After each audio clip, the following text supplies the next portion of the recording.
तेरी कोठड़ी तुझको होगी, मुझ में सुन वहशत बड़ी। मेरे अंदर तू अकेला आएगा, हाँ मगर आमाल लेता आएगा।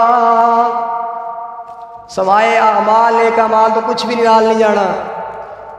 एक बहुत मशहूर वाकया है, एक अमीर आदमी अरबोपति बंदा, उसने अपने वकील में एक वसीयत दी थी कि जदों मैं फौत हो जावा, मैनू गुसल लेने का टाइम आवे, उस वक्त कफन दफन जदों हो जाए तो एक फटी जुराब, तवज्जो करना जरा, हो सकता है कि गल तुहाडा ईमान बदल दे।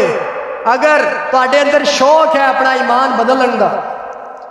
उसने कहा कि एक फटी जुराब मेरे एक पैर के अंदर पहना देना,